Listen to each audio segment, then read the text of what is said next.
Where's my belt?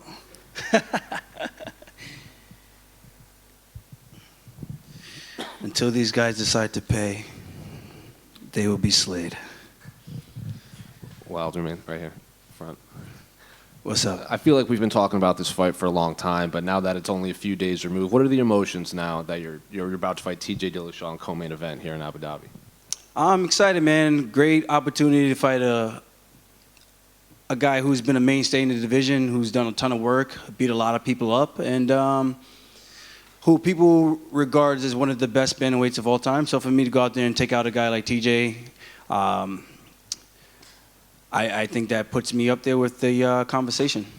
Well, he was in here, and he said he actually considers himself already to just be the greatest bantamweight of all time. So I'm curious how you would rate his skill set overall now compared to your past opponents.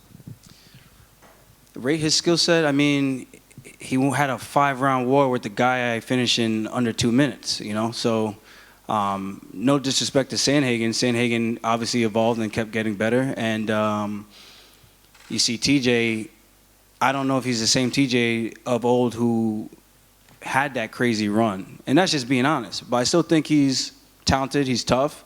He showed that he's durable, showed that he won't quit. And I think it's going to be a good fight. And I just can't wait to just put my hands on the guy and actually see what he's all about.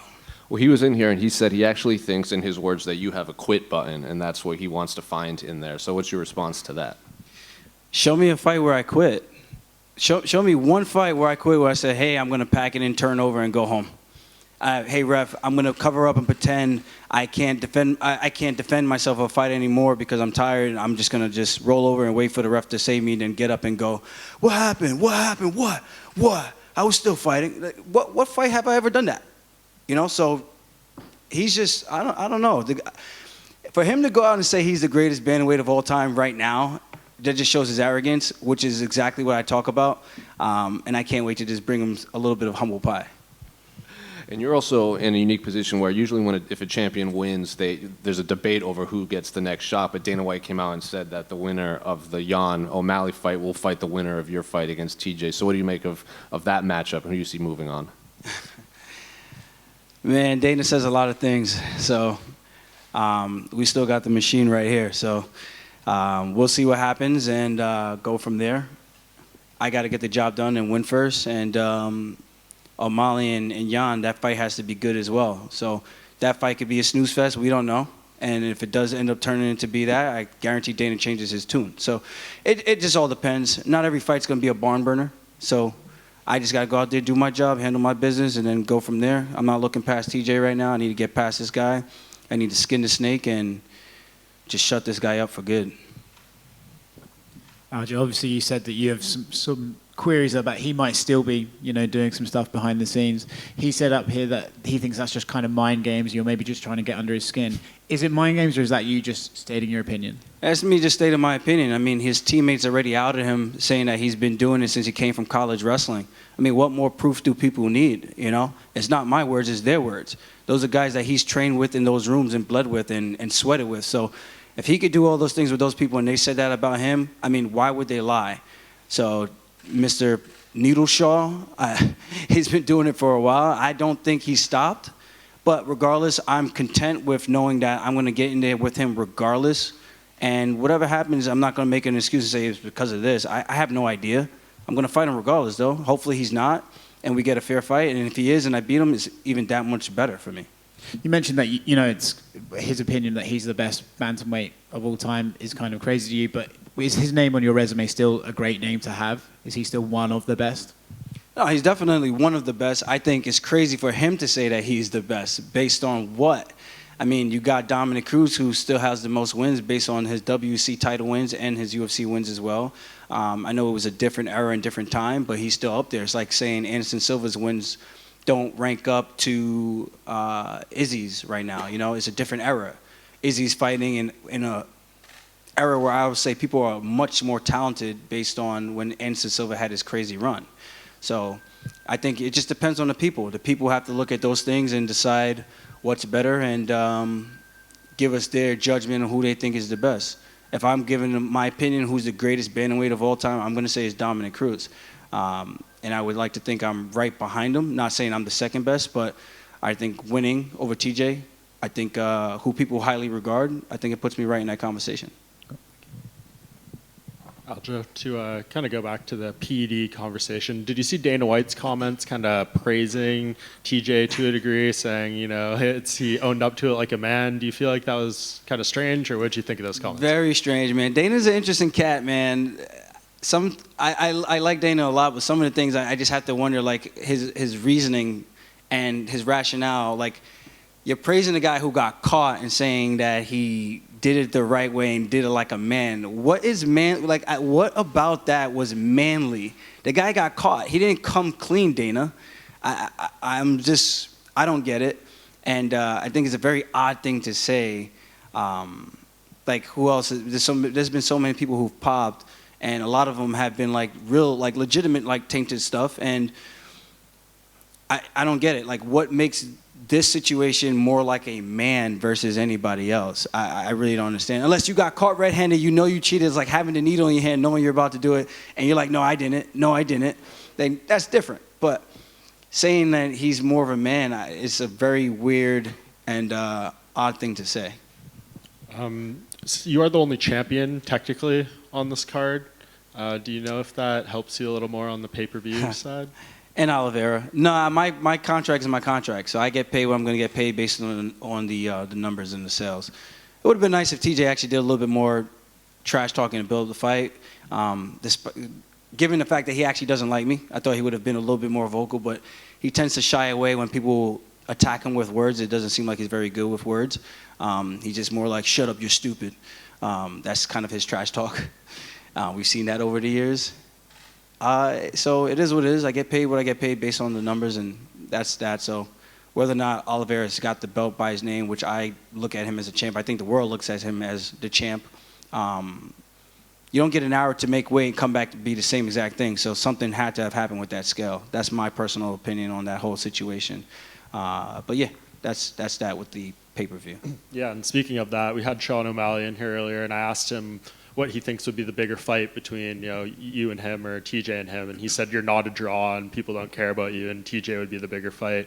Do you disagree with that notion? Do you feel like, you know, people are pretty drawn to you in the sport, and you are, you know, someone that they want to throw down their money to see fight? I mean, they keep putting me on these pay-per-view cards. I mean, I'm not like the opener like O'Malley has been, but they keep putting me on pay-per-view events, so there's got to be something to that.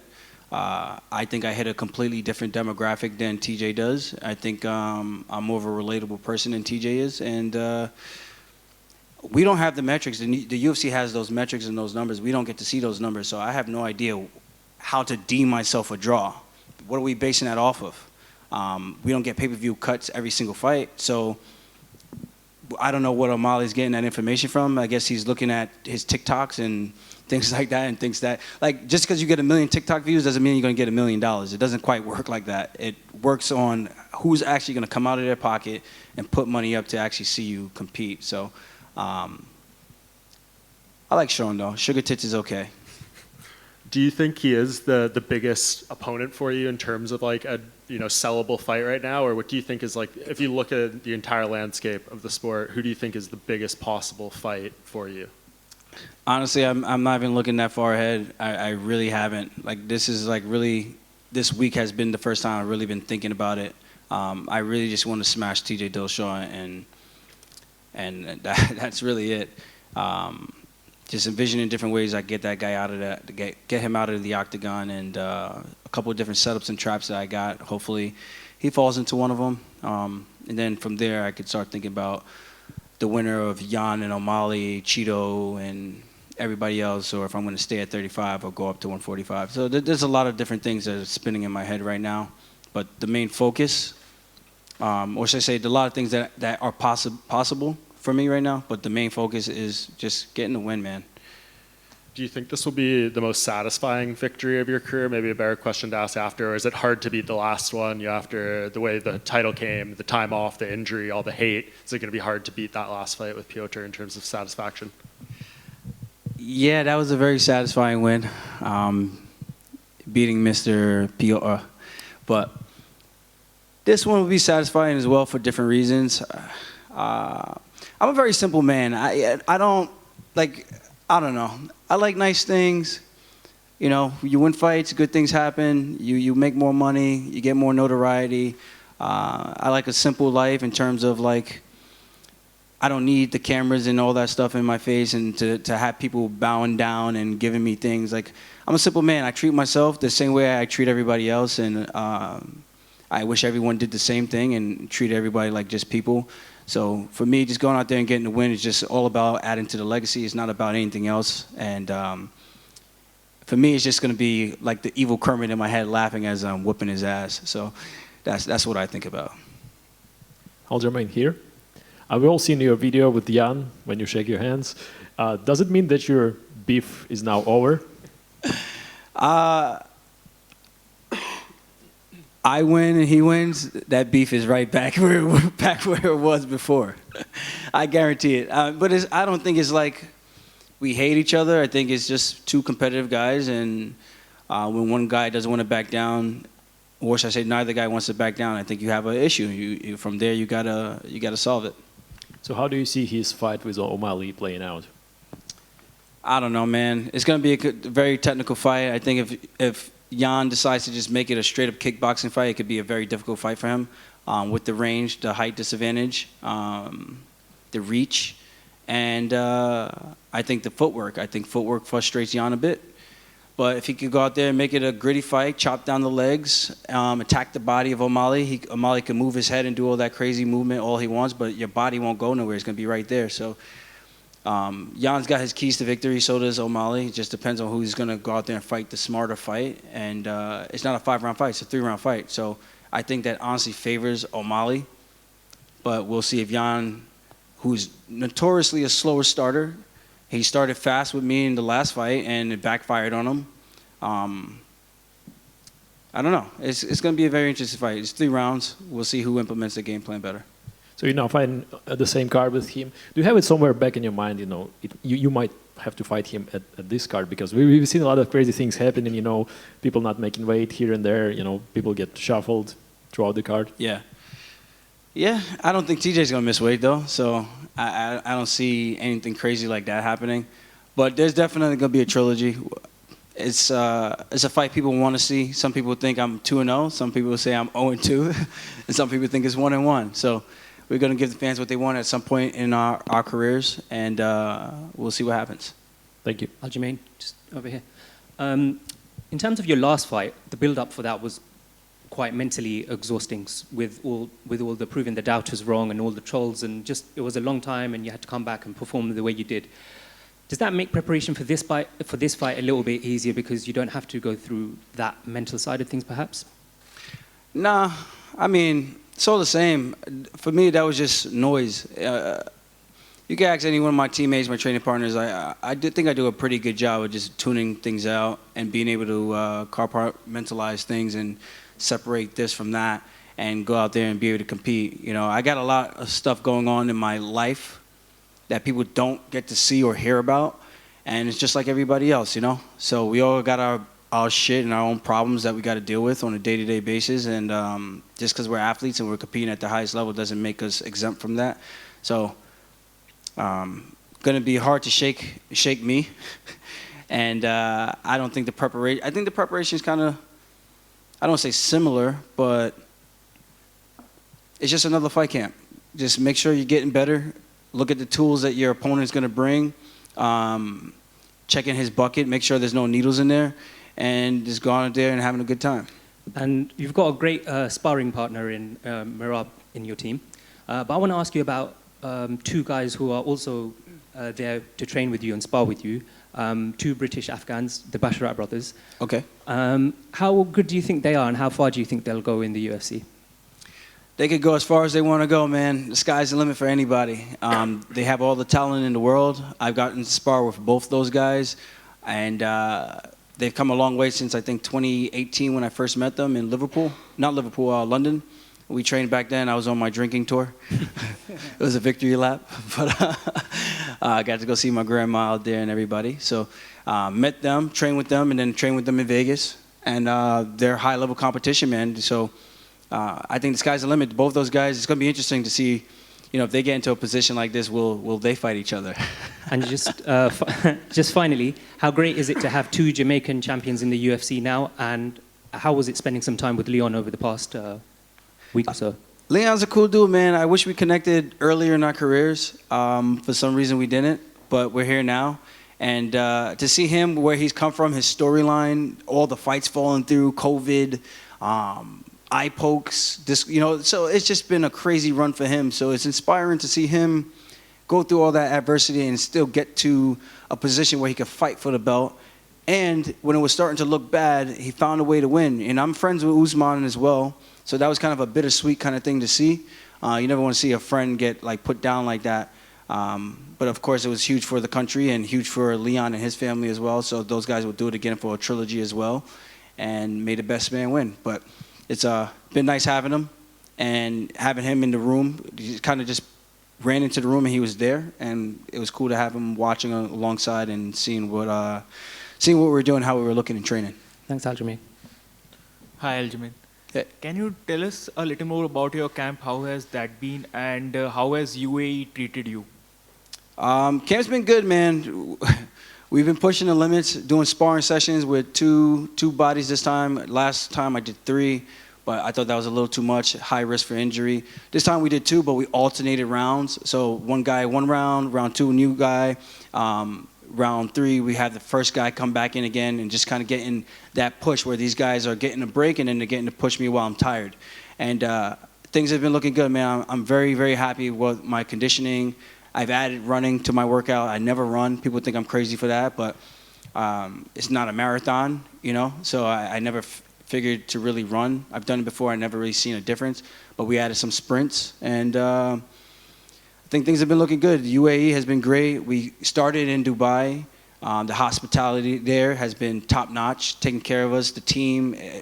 I didn't want to leave, so I'm hoping Abu Dhabi is going to be the same. From what I hear nothing but great things about Abu Dhabi as well. I can't wait to actually hang out here and visit the place and see some of the sights and eat some good food where I could get large and in charge again, get back up to 160-something pounds, be fat and happy. And yeah, man, that's what life is all about. I'm just enjoying the moment, taking it all in, and hopefully this card hopefully it delivers what we think it's going to do, because I think this is going to be a very special card for a long time. Thanks, Jam. Here, Aljamain. Question from the Georgian. Gamajoba. Gajimarjos. You spent the whole camp with Merab, who's one of the best bantamweights in the world, and you are the champion, and you know the iron sharpens iron. And how important is it in your camp to have Merab? Say that again? You know the iron sharpens iron, and Merab is one of the best bantamweights in the world. You are the champion right now. Then how important is it for you to have Merab in the camp? Oh, it's huge. People ask me about my conditioning. I said, if you need good conditioning, go get yourself a Merab. You get yourself a Merab and your conditioning would be no problem, So it's been great having him. We kind of came up around the same time. We both got to Serra-Longo around the same time, I think. I came down from college, and then I came back home to my high school and everything like that, and then I found a couple of gyms that I wanted to check out, went to Serra-Longo and never left, And he came around, I think, shortly after that. I remember our first sparring session was insane. I was like, I don't know who this guy is or where he came from, but I like him, And ever since then, him working on his English, getting better with that, and us being able to communicate better, more efficiently, and getting to see more of his personality, because he's a riot, man. He's such a good time to hang out with. He's probably one of the funniest guys. But you won't get it unless you actually hang out with him. And then you're like, yo, I get it now. This is actually, he's a good dude, man. He's one of those guys who will take his shirt off of his own back and give it to anybody. That's just his personality and that type of thing. So to have him like that, man, it's good to have him out here. We've been a part of each other's camps for a couple of years now, traveling with each other across the world, and hopefully we have many more good memories to come. Madloba. Gamashoba. Modi. Kargat. Aljo, just one more for you. Earlier this week, on the heels of the Andrew Tate photos, a lot of Twitter backlash, things like that. Is there anything you want to clarify when it comes to that front, as far as anything you tweeted or the interpretation, anything like that? I just wanted to give you the opportunity. Yeah, so I quote tweeted somebody that said what everybody else was saying, that they were coming down on me for it. And I was agreeing with the tweet. And I said, you're right. I 100% agree with you that Andrew Tate should not ever say that it's the responsibility of a victim. So people that were coming at me were completely wrong, and I was trying to explain that you misread the tweet, and then it would show me the same tweet. I'm like, you're not understanding what I'm saying. You are misreading the tweet because I'm quoting and I'm agreeing. I am on your side. I have 14 plus sisters, you know? I love my mom. I would never tell my mom if anything like that happened to them that it's your fault. That's just the craziest thing to ever say to anybody. That's like if you're in the hood and you're walking down a nice neighborhood or something and you're a person of color and you get shot because you have a hoodie on, that I'm telling you is your fault because you're walking down the street. Like, that doesn't even make any sense. Why would I ever blame the victim? No, it's the person that's not taking the time to understand, you know? So the clarity on that is I've never victim blamed anybody. I think that's just the craziest thing to even make an assumption like that. And if you don't understand what I said, ask me to clarify. Don't start jumping the gun and start throwing labels and shit like that. I think people are really crazy. And I think that's the problem with the world today. We're so quick to condemn people instead of actually giving each other a chance to reason and analyze what people are saying versus assuming and just making a judgment and being completely wrong. That's just the world that we live in today. I don't think it's going to change anytime soon. And with that said, hopefully TJ Dillashaw moves the needle this weekend at UFC 280. Just a quick follow-up on that. Your response to when people say, oh, why don't you just stick to sport rather than, you know, preaching or saying give people a chance on social media? Because you just mentioned they're quick to jump to conclusions. And yes. That's the unfortunate world that we live in. So your response to people who, you know, might just, given the platform that you have, people who say just stick to sport, what's your response? You know, for us to be athletes and people admire us and things like that, or look up to us, we're role models, this, that, and the third, or they want us to sponsor or endorse us, why have us do all that and then try to tell us we can't have an opinion? You know, are we not people too? You know what I mean? So you don't have to agree with everything that I say, but you can respect it. I don't have to agree with everything you say, but I can respect it. I can respect your choice. It's your body, your choice. You want to do things that you want to do the way you want to do it. I'm not going to tell you that you're wrong. And I think that's the issue. And if you're trying to tell athletes that we shouldn't interact or we shouldn't give opinions on things, then what kind of world would that be? That would be so boring, like especially for us. Like imagine me telling you you should have no opinion on sport, which a lot of people, they do, and they've never even done the sport. And when they say stuff, I'm like just listening like, dude, this is madness. Like, what are you even talking about? You know, so it goes both ways. You can't tell us we can't have an opinion on the life that we actually live day in and day out, and then you can have an opinion on what we're doing and that you have no experience or credentials whatsoever. So I'm going to always keep being me. Ain't no one ever going to tell me to shut up and shut up and dribble, shut up and just fight. I'm going to be opinionated. I'm going to express myself. You can like it. You can hate it.